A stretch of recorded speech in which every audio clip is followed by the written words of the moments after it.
kažkuria prasme gal mano tas, jeigu taip galima pasakyti, asmeninis kūrybinis kelias, jisai taip labai gražiai, nežinau, ar sakyčiau, sutapo, lygiagrečiai ėjo su tuo, kaip judėjo bitės.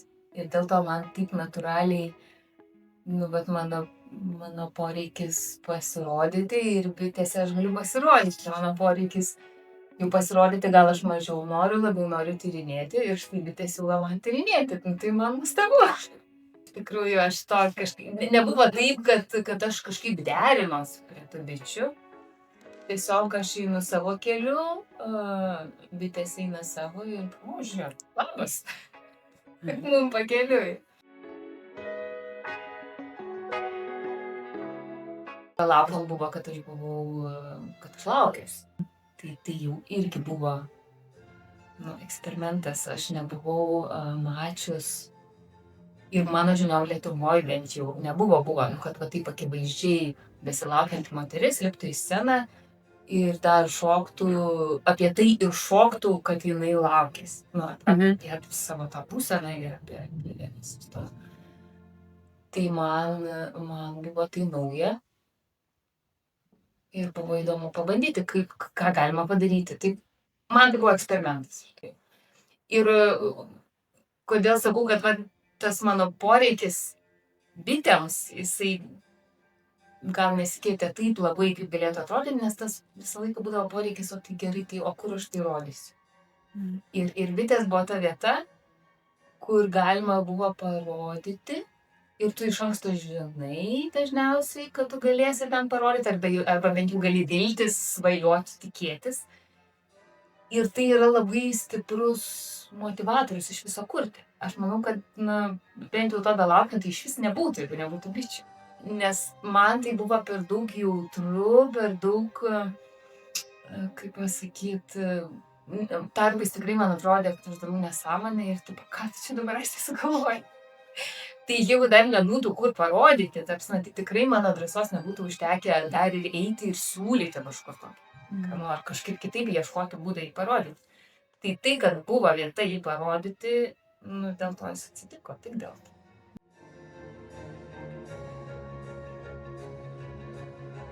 Tai poreikis buvo irgi, tas noras buvo kažką daryti su judesiu ir su šokiu, jis visą laiką buvo tas pats ir tas eksperimento kažkoks momentas irgi visą laiką buvo. Bet jis buvo kitoks ir jis ir iki šiol yra bene vienintelis toks rimtesnis darbas, mano choreografinis darbas, kuriame aš nešoku pati. Ir buvo toks, iš vis pradėjome jį kaip eksperimentų, kažkokių žaidimų seriją, iš kurios aš įsivaizdavau, kad mes visos kartu sulipdysim kažką ir parodysim kažkur. Ir aš čia dėkinga ir Katai už tai, kad aš galėjau ateiti į kolektyvą, kur jau buvo žmonės ir man nereikėjo jų kažkaip susirinkti. Tai aš siūliau tos žaidimus, aš galvojau, kad mes visos ten sulipinsim, bet po to kažkaip gavosi ir aš per vėlai biškai supratau, kad iš tikrųjų tai ne mes visos sulipinsis, kad vis dėlto aš sulipinsiu. Tai buvo toks eksperimentas, man buvo labai, ta prasme, didelis iššūkis, aš nebuvau dirbus. Taip, kad liepti kitiems žmonėms kažką daryti, ir man netgi toks truputį intravertas gal ir man kažką liepti kitiems daryti, taip reikia sukaupti. O čia dar kūrybinis procesas, kur tu pats nesi tikras dėl dalykų.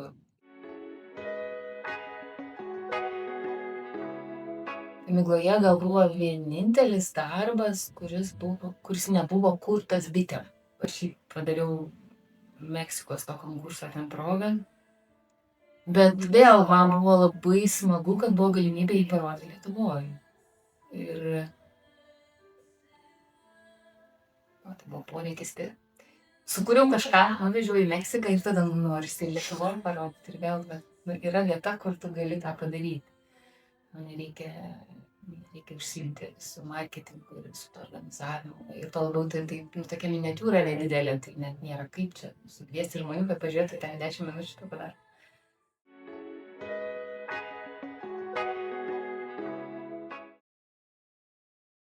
Žmogus impulsas judės. Jis čia vėl visiškai bičių nuopelnas. Aš tą idėją jau nešiojuos kokį pusmetį ir jinai matyti tiesiog brendo ir ieškojo progos prasikalti ir tada ir tu pasakojai, koks tas festivalis bus ir kaip. Ir dar, man atrodo, aš tavo balse kažkokių ten dvejonių girdėjau, čia dar neaišku. Aš buvau tokia tikra, kad čia mano.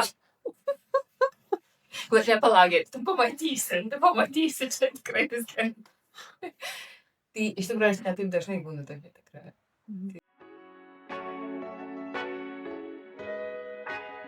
Man jis visada buvo labai svarbus ir netgi pačius pirmus darbus, kai kūriau, tai tu vis tiek labai galvoji, tai ką tai žiūrovas pamatys, kaip jį čia nustebinti ar pradžiuginti, ar, ta prasme, koks poveikis bus, tai visą laiką buvo svarbu, kad, aš ar mes čia scenoje ir kaip mes matomės, ką žiūrovas mato.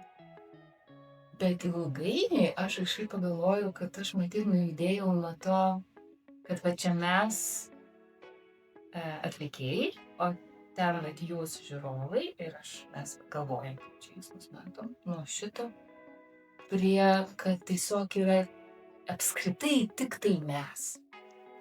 Tiesiog, kad nebėra jau mes ir jūs, o mes visi ir jau esam.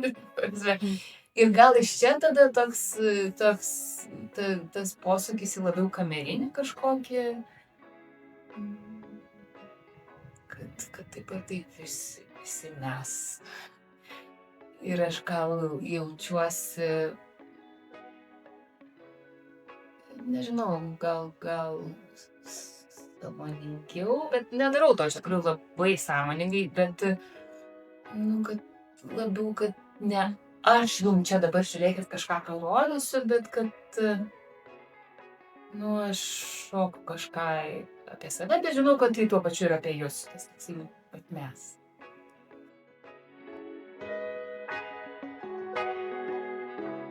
Tai ko gero aš susijęs su tuo santykiu su žiūrovu labai smarkiai. Nes kol tu įsivaizduoji, kad tu kažką jam parodysi, tai tu ant scenos nori likti.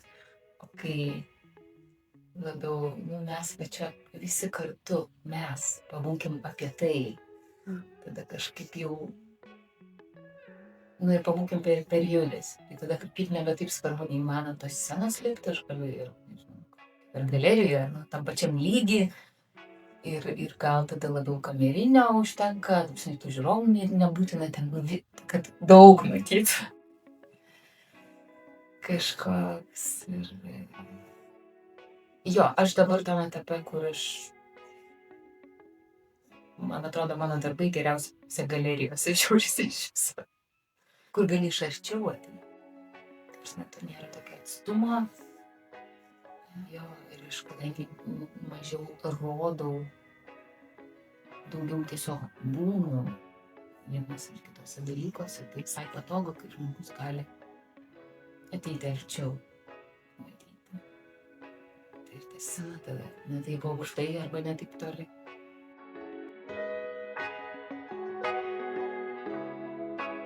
Su kūnu keitėsi ryškiai, aš pradėjau iš vis nuo baleto ir modernų pamokų, tai natūraliai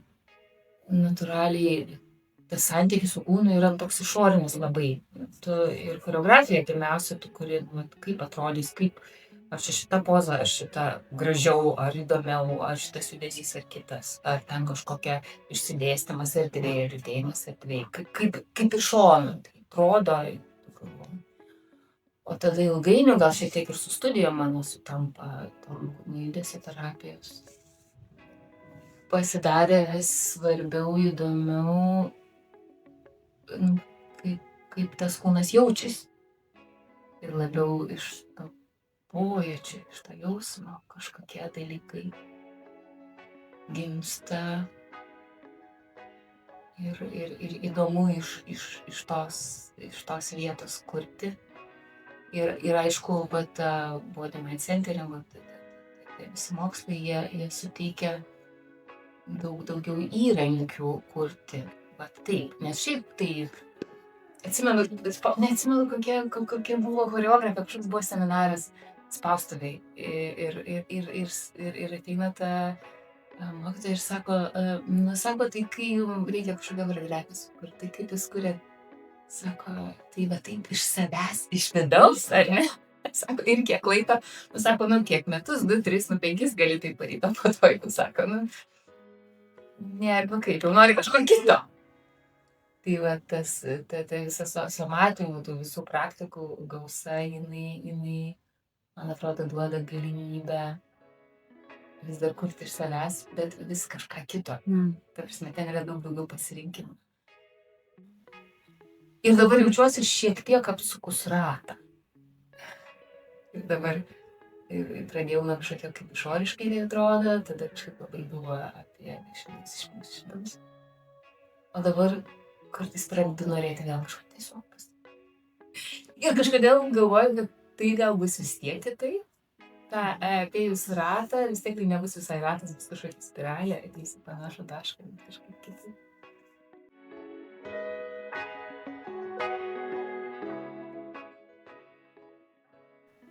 Man atrodo, ateina per tokį artimesnį ryšį su savastim. Žinai, toks jausmas, kad ten pilna visų kūrybinių idėjų, ten tiesiog. Tik vežimo virš. Tai reikia tik tai ten sugrįžti, kartais gal būna šiek tiek sunku, kad ten sugrįžti, kartais labai lengva, kartais aš tiesiog ten gyvenu. Ir tada dalykai tiesiog sproginėja. Ir tada tą artimesnį ryšį su savastim, tai gali, aišku, visai ieškoti ir vienatvė man yra vienas iš būdų. Tokia, tas toks buvimas su savim ir gamta irgi čia labai pakeliui. Gamta kelionės.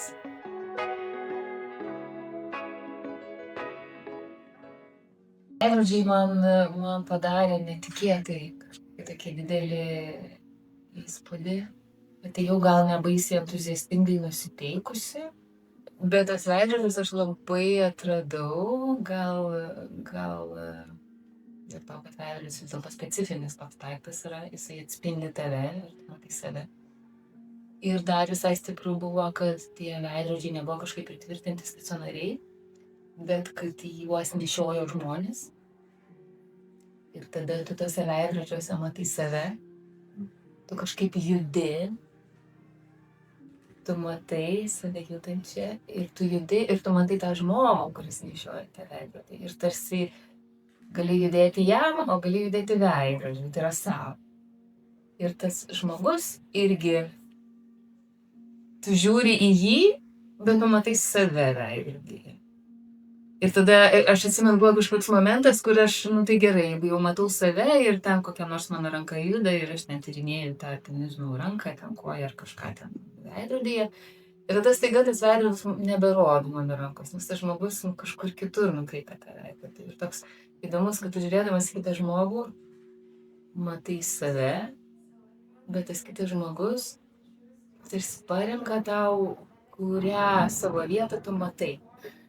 Ir man tai pasirodė labai įdomu, mane taip įtraukė.